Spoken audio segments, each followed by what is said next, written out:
Hello hello hello everyone, my name is Kumar Gaurav and welcome back to our channel let's practice together, जहाँ पे daily देखते हैं हम लोग एक प्रॉब्लम डे के क्वेश्चन को। लेकिन लास्ट 2 दिन से वीडियो नहीं डाल पा रहा हूँ क्योंकि एकदम ही समय नहीं मिल रहा है वीडियो रिकॉर्ड करने का। लेकिन कोशिश करूँगा कि डेली डालूँ, कंसिस्टेंट बना रहूँ। और हाँ, अगर आप किसी दिन प्रॉब्लम बनाते समय बीच में फंस जाओ ना, तो आपको पता है कि हमारा गिटहब प्रोफाइल लिंक है जहाँ पर सॉल्यूशन तो डेली अपलोड कर दिया ही जाता है। ठीक है, तो चलो बिना किसी देरी के हम लोग सीधा आते हैं आज के क्वेश्चन पे। Find median in a stream. Question में क्या बोल रहा है कि आपको एक डेटा स्ट्रीम ARR दे दिया गया है, जहाँ पे हमें क्या करना है, इंटीजर को रीड करना है सीक्वेंशियली। अब हमारा टास्क क्या है? हमारा टास्क है to find the median of the elements encountered so far after each new integer is read. ठीक है, यानी कि अगर हमें ये 5, 15, 1, 3, 2, 8 दे दिया गया है, अरे हमारा काम क्या है, एक एक इंडेक्स को रीड करते हुए चलना है। लाइक 5 आया, हमें 5 का मीडियन निकालना है। फिर 15 आया, तो अभी तक हम लोगों ने 5 भी तो पढ़ा था, तो 5 और 15 का मीडियन निकालना है। सिमिलरली 1 अगर आएगा तो 5, 15 और 1 का मीडियन निकालना है। समझ गए? तो ये है क्वेश्चन का डिमांड। अब हम लोग समझते हैं कि मीडियन क्या होता है। देखो, मैथ में आपने 3 चीज़ पढ़ा था, मीन, मीडियन और मोड। ये तीनों चीज़ आज हम लोग फिर से एक बार रिवाइज कर लेते हैं। मीन का मतलब क्या होता है? अगर मुझे 3 नंबर्स दिए गए हैं तो मैं क्या बोलूँगा, sum of the numbers divided by total numbers. यहाँ पे 3 नंबर है तो मैं 3 से डिवाइड कर दूंगा तो मीन आ जाएगा, बेसिकली एवरेज। समझ गए? मीडियन का क्या मतलब होता है? मीडियन का मतलब होता है ना कि अगर मुझे कोई नंबर दिया गया है 3, 4, 5, 1, 2 ऐसे करके, तो सबसे पहले तो इसको अरेंज कर लो। असेंडिंग या डिसेंडिंग फर्क नहीं पड़ता है, बट इसको सॉर्ट कर लो। अगर मैं सॉर्ट करूं तो ये आएगा 1, 2, 3, 4, 5। अब मुझे देखना है ना कि अगर ये ऑड नंबर है, मतलब अगर मैं इसको सेपरेट करूं, सेपरेट का मतलब कि अगर मैं एक लाइन खींच दूं जिसके लेफ्ट में जितने नंबर ऑफ एलिमेंट्स है, राइट में भी उतने नंबर ऑफ एलिमेंट्स होने चाहिए, तो हम देखेंगे कि ये जो 3 है ना, ये बीच में आ जाता है। यानी कि 3 किसी भी साइड का नहीं रहा, दोनों तरफ मैंने 2-2 एलिमेंट को डिवाइड कर दिया, तो 3 बीच में फंस गया। तो मैं बोलूँगा 3 क्या है, मीडियन है। लेकिन अगर मान लो 6 रहता, तब क्या होता? अगर मान लो 6 रहता तो मैं बीच में इजिली एक लाइन ड्रॉ कर सकता था कि 3 element left side, 3 element right side. तब क्या होगा मीडियन? तब बोला जाता है कि जो भी इस लाइन के लेफ्ट और राइट में है, उन दोनों का आप मीन निकाल लो। इसलिए मैंने आपको मीन भी समझा दिया ना, यानी कि एवरेज निकाल लो। तो यहाँ पे क्या होगा, 3 + 4 यानी कि 7/2, दैट इज 3.5। तो इसका मीडियन जो आएगा वो आएगा 3.5, यानी कि लाइन के पास जो है इन दोनों का एवरेज है। समझ गए? अब मोड का क्या मतलब होता है? मोड बोलता है कि आपको जितने सारे नंबर दिए गए हैं, ये देखो कि सबसे ज़्यादा बार कौन अकर कर रहा है। यानी कि अगर मैं ये वाला सीरीज ले लेता हूँ तो यहाँ पे मैं देख रहा हूँ कि 3 जो है वो 3 बार आया हुआ है। तो जितने नंबर ऑफ मैक्सिमम टाइम कोई अपीयर करेंगे उसी को मोड कहते हैं। तो ये हमारा कंसेप्ट यहाँ पर क्लियर हो गया। ठीक है, तो अब आते हैं इस क्वेश्चन पे। अब आप ही बताओ, इस क्वेश्चन को बनाने का एकदम बेसिक तरीका क्या है कि आप जैसे जैसे इनकाउंटर कर रहे हो, जैसे मैंने 5 को इनकाउंटर किया, मैं बोला मीडियन तो 5 ही होगा क्योंकि इकलौता है। फिर 15 आया तो मैं देख रहा हूँ 5 और 15 ये दोनों सॉर्टेड वे में है। यानी कि ये हमें जरूर ध्यान रखना है कि जो भी नंबर्स है वो सॉर्टेड वे में होने चाहिए। अब इनका मिडिल कुछ है नहीं, लाइन में अगर खींचूँ तो इजिली खींचा जाएगा, एक एलिमेंट लेफ्ट में, एक एलिमेंट राइट में। तो मुझे क्या करना है, बेसिकली इनका एवरेज निकालना है। तो 5 + 15 डिवाइड बाई 2 यानी कि कितना हो जाएगा हमारा answer, 20 divide by 2 that is 10। Similarly जैसे हमें 1 मिलता है तो 5, 15 और उसके बाद 1, तो मुझे सबसे पहले तो इसे असेंडिंग ऑर्डर में या डिसेंडिंग ऑर्डर में सॉर्ट करके रखना है। तो मेरा 1 कहाँ पे आ जाएगा, स्टार्टिंग में आ जाएगा। अब अगर मैं लाइन ड्रॉ करूँ तो एक एलिमेंट लेफ्ट में, एक एलिमेंट राइट में, बीच में आ गया 5। हमारा मीडियन क्या हो गया, हमारा मीडियन हो गया 5। तो इस वे में हम लोग को निकालना है। तो अगर मैं हर एक एलिमेंट को लेते जाऊँ और उसके बाद जितने भी आए सबको मैं सॉर्ट करते जाऊँ, तो ये तो बड़ा मुश्किल वाला काम हो जाएगा, टाइम कॉम्प्लेक्सिटी बहुत ज़्यादा हो जाएगी। तब यहाँ पर हमारे पास जो कंसेप्ट आता है वो आता है प्रायोरिटी क्यू का। क्योंकि हमें पता है कि अगर एक ऐसा डेटा स्ट्रक्चर जिसमें मैं इंसर्ट करूँ और वो ऑटोमेटिक सॉर्ट हो जाए, यानी कि वो सॉर्ट करके रखे, या फिर मुझे मैक्सिमम या मिनिमम वैल्यू एक बार में रिटर्न करे ऑर्डर ऑफ 1 में, तो हमारे पास जो डेटा स्ट्रक्चर आता है वो होता है प्रायोरिटी क्यू का। समझ गए? तो चलो अब हम लोग समझते हैं प्रायोरिटी क्यू को। अगर मैं लिखूँ यहाँ पे प्रायोरिटी क्यू, ठीक है, और मैं इसका एक डिफाइन कर दूँ type integer, let's call P Q. अगर मैं सिंपली पी क्यू में पुश करता हूँ, ठीक है, पहले मैंने किया पुश 2 को, फिर मैंने किया push P Q dot push, मैं कर देता हूँ 15 को, ठीक है, और उसके बाद मैं करता हूँ पी क्यू डॉट पुश, मैं पुश कर देता हूँ 5 को। मान लो ये तीनों को मैंने पुश किया। अब मैं रिटर्न करूँगा किसको, पी क्यू के टॉप को रिटर्न करके देखता हूँ, पी क्यू डॉट टॉप को रिटर्न करो। तो अब आप बताओ क्या आएगा, यहाँ पर आएगा मैक्सिमम वैल्यू या मिनिमम वैल्यू। तो यहाँ पर जो आएगा, अगर मैं इसको कंपाइल एंड रन करके दिखाऊँ, तो यहाँ पर अगर मैं सिंपल प्रायोरिटी क्यू डिफाइन किया होता, जो भी मैक्सिमम वैल्यू है उसको रिटर्न कर देगा। यानी कि हमारा आउटपुट 15 आ गया। यानी कि मैं बोलूँ कि ये क्या था, ये था मेरा मैक्स हिप। मैक्स हिप का मतलब है कि अगर मैं सिंपली प्रायोरिटी क्यू बनाता हूँ तो जो भी सबसे बड़ा वैल्यू रहेगा वो मुझे रिटर्न करेगा। तो अगर मुझे मिनिमम वैल्यू चाहिए, मुझे 2 रिटर्न करवाना है, तब क्या करना पड़ेगा, तब मुझे बनाना पड़ेगा मीन हिप। और मीन हिप हम लोगों ने प्रीवियस क्वेश्चन में भी देखा था। उसका सिंटैक्स कि हम लोग क्या करते हैं, इंट, वेक्टर इंट, और यहाँ पर एक ग्रेटर इंट वाला फंक्शन डाल देते हैं। अगर ये कर दिया ना तो ये असेंडिंग ऑर्डर में आ जाएगा। अब पी क्यू डॉट टॉप क्या है, ये मिनिमम को नोट करेगा। तो यहाँ पर मेरा आंसर क्या आएगा, यहाँ पर आंसर आएगा 2। देखो हमारा आउटपुट 2 आ रहा है। तो हम लोग यूज़ करने वाले हैं इसी मीन हीप और मैक्स हीप के कंसेप्ट को आज इस क्वेश्चन में। हम लोग क्या करेंगे, हम लोग पहले एक एक एलिमेंट को लेंगे और मुझे डिवाइड करना है 2 पार्ट में, यानी कि 5 कहाँ पे जाएगा, लेट सपोज मैंने 5 को मीन हीप में डाल दिया और 15 कहाँ जाएगा, मैक्स हीप में जाएगा। तो मैं बोलूँ कि 5 और 15 जब आ गया, बीच में एक लाइन मेरा ड्रॉ किया हुआ है, ठीक है। अगर मेरा 5 है मीन हीप में, 15 है मैक्स हीप में और मुझे मीडियन निकालना है, मैं बोलूँ कि लेफ्ट वाले साइड का मुझे मैक्सिमम वैल्यू रिटर्न करो, तो यहाँ पे 5 आएगा, और राइट वाले वैल्यू का जो भी मेरा टॉप में रहेगा वो रिटर्न करो। यहाँ पे 15 है, मैक्स हीप है, तो मैंने क्या किया, इसका 15 को उठा लिया, ठीक है। तो 5 और 15 का मैं मीन निकाल लूँगा।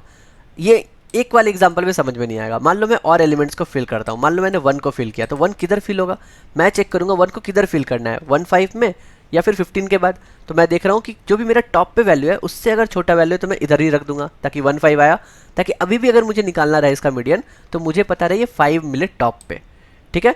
तो मुझे मैक्स हीप में इसको रखना है, याद रखना। जिसका मुझे टॉप पे मैक्सिमम वैल्यू चाहिए वो मैक्स हीप में रहेगा, जिसका मुझे मिनिमम, मान लो 18 भी रहता तो मैं किधर रखता, इधर 18 को पुश करता 15 के बाद। लेकिन मुझे मीडियन निकालने के लिए ऑलवेज 15 ही चाहिए, तो मैं क्या करूँगा, मिनिमम वैल्यू लूँगा। तो ये है मेरा मीन हीप और ये है मेरा मैक्स हीप, ये समझ लेना, ठीक है। और अगर डिटेल में समझना है तो कोड लिखते हैं, उसके साथ आप और भी बेटर वे में इसको समझ लोगे। चलो मैं यहाँ पे सबसे पहले क्लियर करता हूँ। ध्यान से अगर समझोगे कि हम लोग लिख क्या रहे हैं तो ये क्वेश्चन बहुत ही आसान हो जाएगा, ठीक है, क्योंकि आपको मीन हीप और मैक्स हीप का कंसेप्ट समझ में आ गया है। So let's call it vector double यहाँ पर, क्योंकि हमारा जो टाइप है डेटा टाइप वो डबल है, क्योंकि हम लोग को पॉइंट के साथ भी खेलना है, ठीक है। डिवाइड बाय 2 कर रहे हैं तो पॉइंट में हमारा आंसर आ सकता है। And let's call it medians, जो कि हम लोग को रिटर्न करना है, ठीक है। तो ये क्या है, to store all the medians after each insertion. अगर हम लोग एक एक इंसर्ट कर रहे हैं उसके बाद जो भी मेरा मीडियन बन रहा है उसको इंसर्ट के लिए हम लोगों ने एक वेक्टर बना लिया। अब मुझे 2 हीप चाहिए, एक मीन हीप और एक मैक्स हीप। मैक्स हीप कैसे बनाते हैं, सिंपल, हम लोग लिखते हैं प्रायोरिटी क्यू और हम लोग इसमें जो भी डालना है, यहाँ पे मैं इंट डालूंगा क्योंकि सारे नंबर्स तो इंट में है, इसलिए मैंने इंट डेटा टाइप ले लिया। And let's call it max heap, ठीक है। अब मुझे अगर मीन हीप बनाना है तो मैं क्या करूँगा, सिंपली प्रायोरिटी क्यू लूँगा और उसका सिंटेक्स तो हमें पता है, 3 हम लोगों को टाइप देना रहता है, इंट, वेक्टर इंट, और जो तीसरा हमारा फंक्शन रहेगा वो रहेगा ग्रेटर इंट फंक्शन, ताकि हमारा असेंडिंग ऑर्डर में आ जाए, ठीक है। तो ये क्या हो जाएगा, मेरा मीन हीप आ जाएगा, क्योंकि ये मुझे मिनिमम वैल्यू रिटर्न करने वाला है। अब हमें क्या करना है, हमें तो इटरेट करना है एक एक एलिमेंट को। So let's call it auto. हमारा जो भी नंबर रहेगा इन एरे, यानी कि एक एक नंबर पे हम लोग क्या करेंगे, इटरेट करने वाले हैं। अब हमारा काम क्या है कि मुझे एप्रोप्रिएट हीप में इंसर्ट करना है, यानी कि हमारा जो एलिमेंट है वो मीन हीप में जाएगा या मैक्स हीप के साइड जाएगा, ये आपको डिसाइड करना है। तो सबसे पहले तो अगर मेरा मैक्स हीप एम्प्टी है तो मैं क्या करूँगा, उसमें इंसर्ट कर दूंगा। तो मैं यहाँ पे चेक लगा देता हूँ मैक्स हीप डॉट एम्प्टी। और हम लोग क्या कर सकते हैं, अगर मेरा नंबर जो है वो लेस देन इक्वल्स टू हमारा जो भी मैक्स हीप के टॉप पे था, अगर ऐसा कभी पॉसिबल है तो मैं क्या बोलूँगा कि इसको किधर डालो, इसको डाल दो अपने मैक्स हीप में, ठीक है। मैक्स हीप में मैं उसको पुश कर दे रहा हूँ। मैक्स हीप में मैंने यहाँ पे पुश कर दिया किसको, जो भी मेरा नंबर था उसको। अदरवाइज वो किस साइड में जाएगा, अदरवाइज वो जाएगा मिनिमम वाले साइड में। तो मैं उसको पुश कर दूंगा मीन हीप डॉट पुश हमारा जो भी नंबर है उसको, डन। तो ये हम लोगों ने क्या किया, ये हम लोगों ने सिंपली पुश किया कि वो जो भी एलिमेंट आ रहा है वो कौन से वाले प्रायोरिटी क्यू में जाएगा, मीन हीप या मैक्स हीप में, ठीक है। अब मान लो आप ही कि मेरे पास यहाँ पे एक नंबर है 1 3 4 और दूसरा जो नंबर है, मतलब दूसरा प्रायोरिटी क्यू है मेरा 18 19 20 ऐसे करके। अगर मैं यहाँ पर 2 इंसर्ट करूँ तो वो किस साइड होना चाहिए, लेफ्ट साइड में या राइट साइड में। ऑब्वियसली अगर मैं 2 यहाँ पे रखूँगा ना तो ये क्या करेगा, इसके टॉप पे जा करके रख देगा। अब अगर मैं मीडियन निकालूँ तो देखो ये असेंडिंग ऑर्डर में है, बिल्कुल भी नहीं है।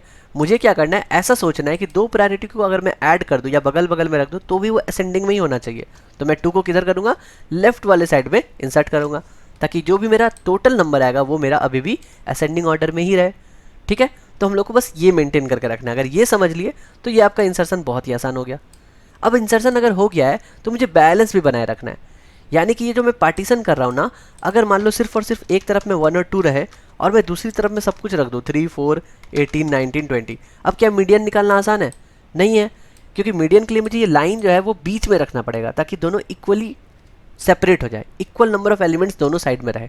तो मैं क्या करूँगा, जब भी इंसर्ट करूँगा अपने हिप में, इसके बाद मुझे चेक करना है कि मेरा बैलेंस है कि नहीं, यानी कि जो साइज डिफरेंस है वो एटलीस्ट 1 का ही होना चाहिए, एक से ज़्यादा नहीं होना चाहिए।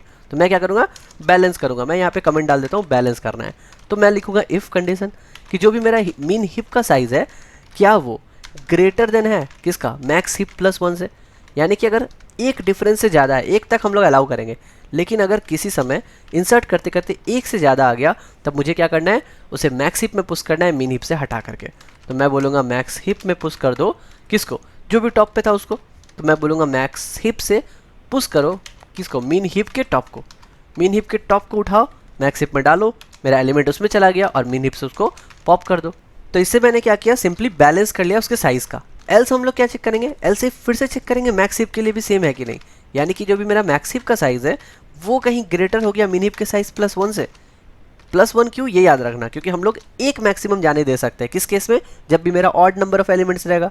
ठीक है, ऑड नंबर ऑफ एलिमेंट्स रहेगा तो क्या होगा, एक तरफ 3 होगा एक तरफ 2 होगा, तो मैक्सिमम हम लोग 1 तक ही दे सकते हैं, अदरवाइज हम लोग नहीं दे सकते हैं। इस केस में क्या करेंगे, मीन हिप में इंसर्ट करेंगे। मीन हिप में इंसर्ट करेंगे किसको, जो भी मेरा मैक्स हिप का टॉप में था उसको, यानी कि मैं यहाँ से टॉप उठाता हूँ और उसको यहाँ पे मीन हिप में पुश कर देता हूँ और सिंपली मैक्स हिप को पॉप कर देता हूँ। पॉप का मतलब क्या हो गया, जो भी मेरा टॉप पे रहेगा वही एलिमेंट हट जाएगा। तो ये हो गया बैलेंस। अब जब बैलेंस हो गया ना, अब इस क्वेश्चन में कुछ रहा नहीं। अब हमें क्या करना है, सिंपली चेक करना है अगर दोनों का साइज़ सेम है। मान लो कि यहाँ पर 1 2 है और यहाँ पर 1 2 है और यहाँ पर 3 4 है, दोनों का साइज़ सेम है। अब तो मुझे पता है ना, इसका टॉप क्या देगा, 2 को देगा और इसका टॉप 3 को देगा, मतलब मैक्स हिप वाला मैक्सिमम वैल्यू को देगा, मिन हिप वाला मिनिमम वैल्यू को देगा। मुझे उन दोनों का मीन निकाल लेना है। तो मैं वही लिखता हूँ यहाँ पे, ठीक है, कि अगर मेरा दोनों का साइज़ सेम है, यानी कि अगर मेरा मैक्स हिप का साइज़ जो है वो इक्वल आ जाता है मीन हिप के साइज़ का। ठीक है, तो मुझे क्या करना है, यहाँ पर निकालना है मीन। तो मैं बोलूँ कि मीडियंस जो भी मेरा एरे था जिसे मुझे आंसर में पुश करना है, उसमें मैं पुश करूँगा किसके, इसके मीन को। तो मैं यहाँ पे लिखता हूँ पुश बैक क्या करूँगा, दोनों का मीन निकाल करके। अब देखो मीन कैसे निकालेंगे, दोनों के टॉप को कर दो प्लस और डिवाइड कर दो 2 से, क्योंकि 2 ही एलिमेंट है। तो मैं करता हूँ मैक्स हिप के टॉप को और उसके बाद उठाता हूँ मीन हिप के टॉप को और दोनों को डिवाइड कर देते हैं किससे, 2.0 से। मेरा काम हो जाएगा, क्योंकि मुझे डबल्स में निकालना था तो मुझे पॉइंट भी चाहिए। ठीक है, ये हो गया किसके केस में, अगर मेरा दोनों का साइज़ सेम हो। अब मान लो एक तरफ है 1 2 3 और दूसरी तरफ है 4 और 5। अब बताओ मीडियन क्या होगा। तो हमने बोला था ना कि जिसके पास जो ज़्यादा है वही वो लास्ट एलिमेंट ही मेरा मीडियन हो जाएगा, बीच में चला जाएगा ना। तो मैं क्या बोलूँगा कि जिसका भी साइज़ ज़्यादा है उसका टॉप ही मेरा आंसर है। तो बस यही हमें लिखना है। मुझे लिखना है एलसिफ कि क्या मेरा मैक्स हिप का साइज़ जो है वो ज़्यादा है, क्योंकि हम लोगों ने ऑलरेडी यहाँ पे बैलेंस किया हुआ है, तो हमें पता है कि एक ही दोनों का साइज़ में डिफरेंस होगा, ज़्यादा नहीं हो सकता। ठीक है, तो अगर वही ग्रेटर देन मीन हिप का साइज़ है, यानी कि डिफरेंस आप 1 भी निकाल सकते हो, लेकिन मैं सिंपली यहाँ पे ग्रेटर देन चेक निकाल सकता हूँ। तो मेरा मीडियन में क्या पुश होगा, मेरे मीडियन में पुश होगा जो भी उसका टॉप है उसी को। तो मैं यहाँ पे लिख दूँ कि जो भी मेरा मैक्स हिप का टॉप है वही मेरा यहाँ पर मीडियन बन गया। अदरवाइज़ क्या है, अदरवाइज़ यही है कि यहाँ पे मेरा मीन हिप जो है उसका साइज़ बड़ा है, यानी कि मीन हिप का टॉप ही मेरा मीडियन हो गया। तो मैं बोलूँगा मीडियंस में आप पुश बैक कर दो किसको, मीन हिप के टॉप को, और बस मेरा काम हो जाएगा डन। बिलीव मी, इतना ही सिंपल सा ये हमारा सॉल्यूशन था। तो अगर आपने स्टेप बाय स्टेप समझा तो आपको समझ में आ जाएगा। अदरवाइज़ क्या होगा, ये प्रॉब्लम आपको टफ लगने लगेगा। और जब ये पूरा लूप खत्म हो गया, हर एक एलिमेंट को हम लोगों ने ट्रैवर्स कर लिया, यहाँ पर रिटर्न कर दो मीडियंस। ठीक है, तो चलो हमने सब कमेंट कर दिया है यहाँ पर। अब हम लोग कंपाइलर रन करके देखते हैं कि हमारा आंसर आ रहा है कि नहीं। यानी कि अगर आंसर आ रहा है तो हम लोगों ने एकदम ही सही लॉजिक लगाया। देखो 5 10 5 4 3 4, यानी कि हर इटरेशन के बाद हमारा मीडियन चेंज हो रहा है और डायनेमिकली हम लोग ये कर रहे हैं। तो आई होप आपको समझ में आया होगा कि कैसे हम लोगों ने 2 प्रायोरिटी क्यू लेकर के ये पार्टीशन किया, और अब ये हर एलिमेंट के बाद हमें सॉर्ट करने की कोई ज़रूरत नहीं है। तो चलो सबमिट करते हैं और देखते हैं कि सारे के सारे टेस्ट केस हम लोग पास कर पाए हैं कि नहीं। तो आई होप मैंने आपको बहुत ही क्लियरली समझाया ये चीज़। जी हाँ, हम लोगों ने सारे के सारे प्रॉब्लम सॉल्व कर लिया और हमें एक बिट भी मिल गया। अगर आप देखना चाहो इसको बना करके एग्जाम्पल के साथ, तो भी आप इसको आराम से यहाँ पे समझ सकते हो। देखो ध्यान से, सबसे पहले हम लोग क्या करेंगे, हम लोग 5 को इंसर्ट करेंगे। तो 5 को हम लोगों ने कहीं पे भी इंसर्ट कर दिया। फिर हम लोग क्या करेंगे, 15 को इंसर्ट करेंगे। तो 15 मेरा कहाँ चला जाएगा, सपोज दूसरे वाले में चला गया। फिर हम लोग 1 को इंसर्ट किए, 1 यहाँ पर इंसर्ट होगा। ठीक है, फिर हम लोग 3 को इंसर्ट किए, 3 यहाँ पर इंसर्ट हुआ, लेकिन साइज़ जो है वो एक तरफ 3 आ गया, एक तरफ 1 आ गया। हम लोग क्या करते हैं, बैलेंस करते हैं, यानी कि एक तरफ 1 3 आएगा, इसका टॉप को पुश करेंगे हम लोग किस में, सेकेंड वाले में। तो 5 15 यहाँ पर चला जाएगा। ठीक है, और मीडियन तो हर केस में आप निकाल पा रहे हो। यहाँ पे क्या आएगा, 3 + 5 का मीडियन निकलेगा। ठीक है, सिमिलरली इसके बाद हम लोग जब 2 के पास जाएंगे तो 2 यहाँ पर आएगा, शिफ्ट होगा। ठीक है, 2 यहाँ पर शिफ्ट हो गया। फिर आया 8 किधर जाएगा, ऑब्वियसली यहाँ पर जाएगा, 5 के बाद इधर जाएगा। तो बस यहाँ पर हमारा इक्वल आ गया, फिर से 3 + 5 का एवरेज निकलेगा। तो इस वे में हम लोग बैलेंस भी कर रहे हैं और सॉर्ट भी कर रहे हैं। तो आई होप आपको समझ में आया होगा अच्छे से। अगर कोई प्रॉब्लम हो तो आप कमेंट में मुझसे पूछ सकते हैं, और हर एक लैंग्वेज के लिए जो सॉल्यूशन है वो हमारे गिटहब वाले प्रोफाइल में है, जो लिंक है वो डिस्क्रिप्शन में दे दिया गया है। कल फिर मिलते हैं नए क्वेश्चन के साथ, तब तक के लिए good bye, stay blessed, stay safe and keep coding.